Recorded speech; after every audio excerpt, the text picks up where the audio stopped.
So now we are going to go ahead with our little tribute to James Randi. This entire SkeptiCamp this year is dedicated to his memory. So I figured we'd spend a little bit of time just chatting about him a little bit. I don't have a heck of a lot to say. Maybe some other folks can chime in a little bit. Let me share my screen now. Most of you know James Randi as like the grandfather of the Skeptics movement as far as we know. But he had a very special role in the founding of New York City Skeptics. He was one of our founding advisors. On the left here, we have like basically the founding members of New York City Skeptics, the folks who originated this group as we know it today. Does Benny want to say anything about that at all? About how it founded and what his role was, or if you're interested? Okay, so if you look at the guy on the right, that's Michael Feldman. That's one of our initial. Yes. The group of the initial founders. That group is the initial founders of New York City. Mm-hmm. Father was James Randi's attorney, and he became very close with James Randi.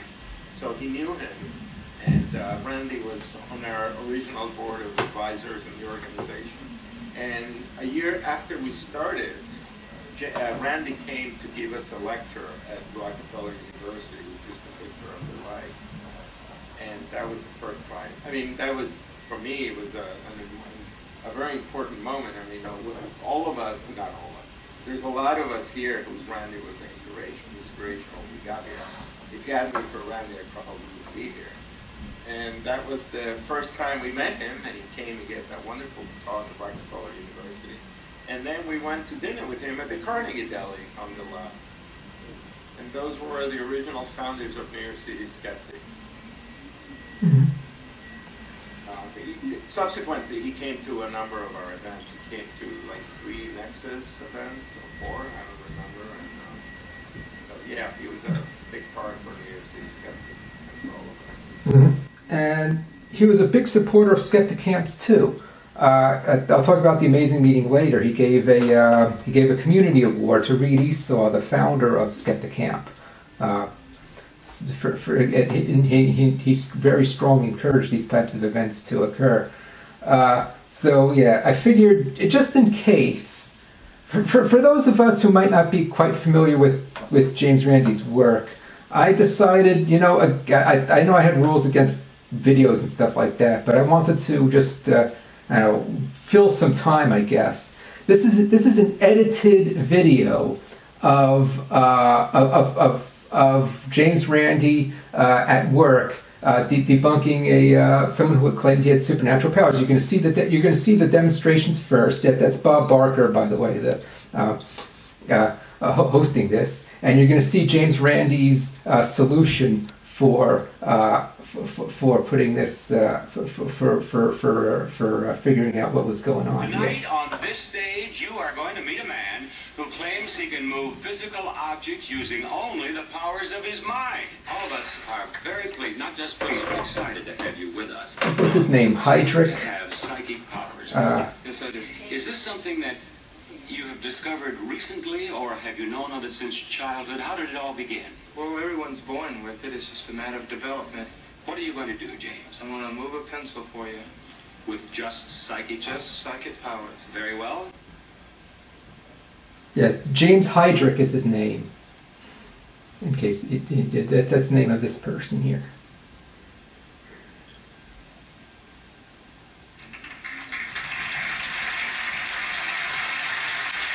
Is it true that you can also turn the pages of this telephone directory?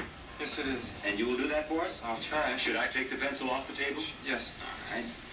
There you are, James. You would like to open it to any page, or should you want me to do it? I'll be happy to.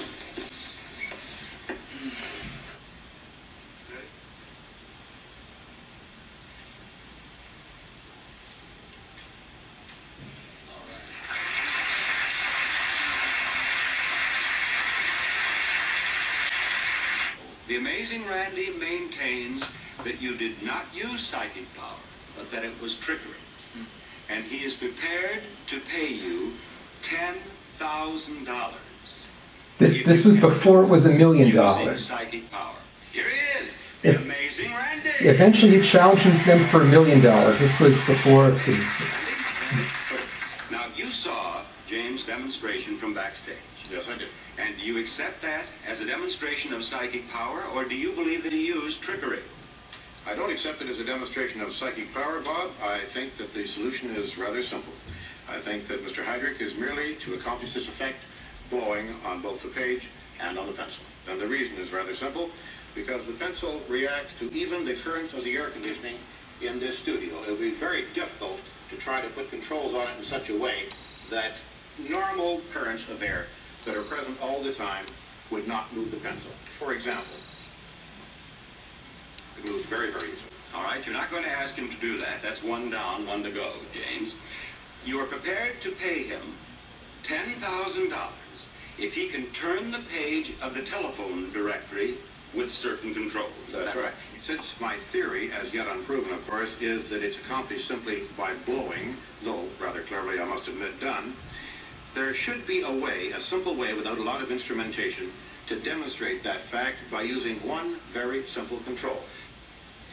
Now, what I have here is particles of a white plastic, which, when given a good puff, good heavy puff of air, will, I think, rather conclusively show whether or not blowing is the method accomplished. Now, it will not, perhaps, in some way differentiate between genuine psychic power and actual blowing, but it certainly should be very interesting indeed to see what now occurs.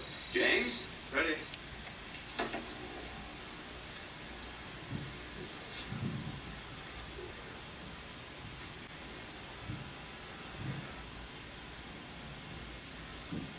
But this is an edited clip. He spent a lot of time staring at that phone book. They're cutting out a lot of that staring time in this clip. Now, James, you had another question? Mm-hmm. What would you like to Okay. ask? The styrofoam and the lights form electricity which pulls the page. Look.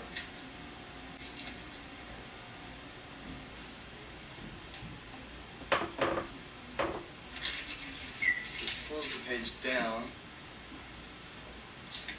instead of freeing the pages. I'll just lift up 1, 2.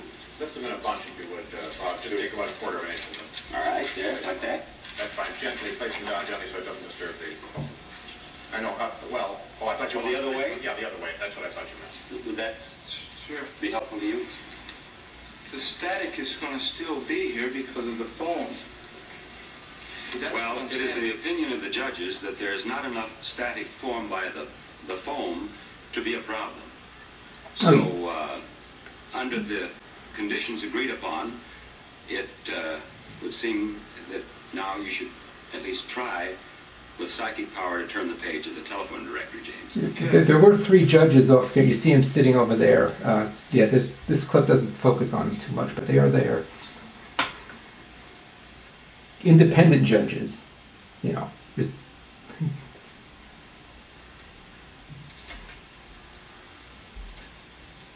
It's not going to turn for you? No, it isn't. This isn't a magician's trick. I can't just come up, bang, bang, and it's over. I have to be to where I can work with something small and then big, to build up my own self. James has not won the $10,000 with this demonstration. So it seems. Now, you have heard what James's explanation is. Do you have any comment to make on that? Bob, the comment very briefly is that I have gone through many hundreds of these tests with many hundreds of people who claim to have psychic powers. And quite frankly, it's more or less the same story every time. When a simple, direct, very uncomplicated protocol is used and the control is applied, the psychic forces don't seem to be present, if indeed they are ever present at all. Yeah, so that's, in a nutshell, just a sample of James Randi's work as a debunker of works. But he's done other things too. I just want, as my own personal tribute to James Randi, he founded something called the JREF Internet Forum, which is a discussion forum for skeptics. It's now called the International Skeptics Forums. And I've been part of this community since around like 2006-ish or thereabouts, for quite a long time. And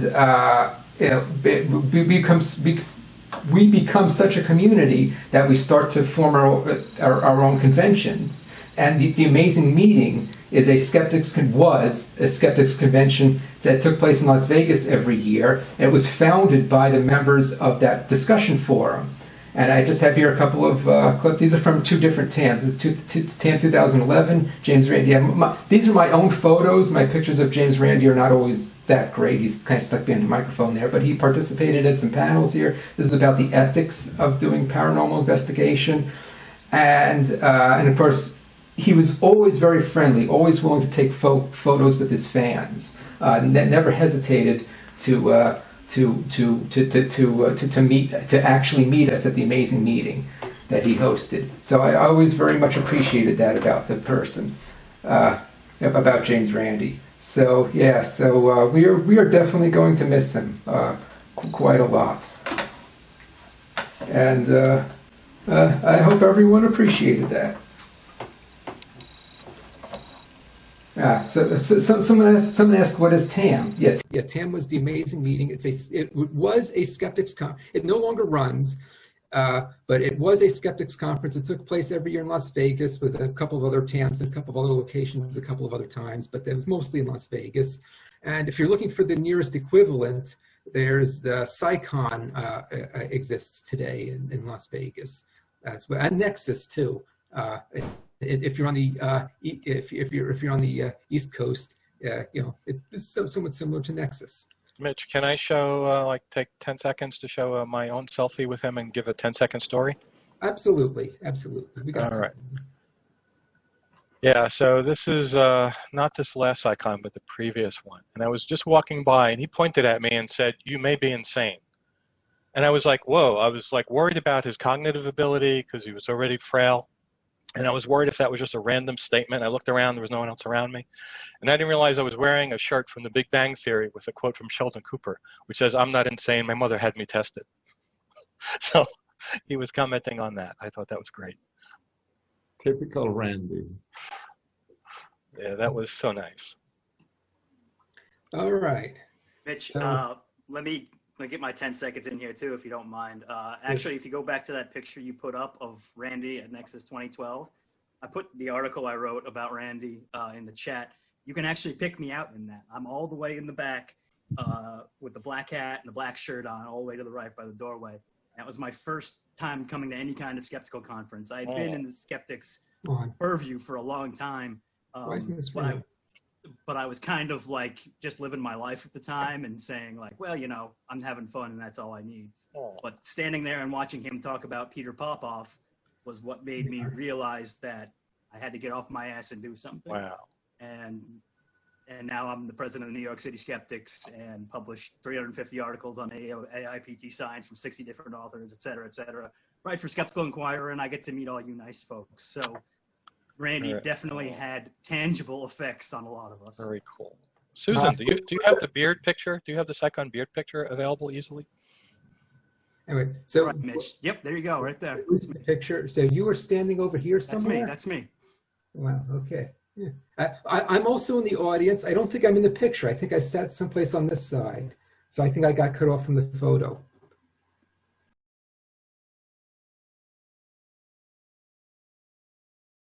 Let me see.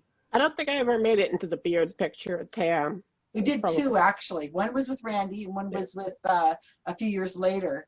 And I wrote an article about it, and I think I missed that picture. it was amazing. Get it? The amazing. Here it is. Kenny's got it. There it is. So we sold these beards, and I made everybody get together in a picture, and we took that photo, and I did it again in 2017, and Randi wasn't there. So we just left the chair, and we had a bunch of people in there, and people put pieces of Kleenex or something up under their chin so that they could be like a beard. And we tried to do it at SciCon the last year Randy was here, and we didn't get a chance to do it. They didn't have time for us in the schedule, and I'm so sad because that was it. That's an amazing picture. It was, and I'm standing on stage on top of the table on the stage to take that image. Yeah. So I'm like 6 or 7 feet above everybody, so I could get that angle so I could photograph them that way. And then Ross Blotcher photoshopped it and took all the, made it nicer, cleaned it all up. But there's a lot of famous people in there, and it's a high resolution photo. So if you actually were to zoom in on it, you'll see everybody's faces in the pictures in the back. Can you post a link to that picture? Yeah. Oh, look at that. See, it is. I'll put it in the chat. I also wrote an article about the history of how it happened, as well as the later picture. But I'm a professional photographer by trade, but not a professional. I was paid as a baby photographer. I'm a portrait photographer, but so there's a lot better photographers than I am. I'm one of those people who takes pictures impromptu and puts them up, and that's all I do. But all right, so I'll put it in the chat in a minute. Let me find it. It's an absolutely wonderful picture.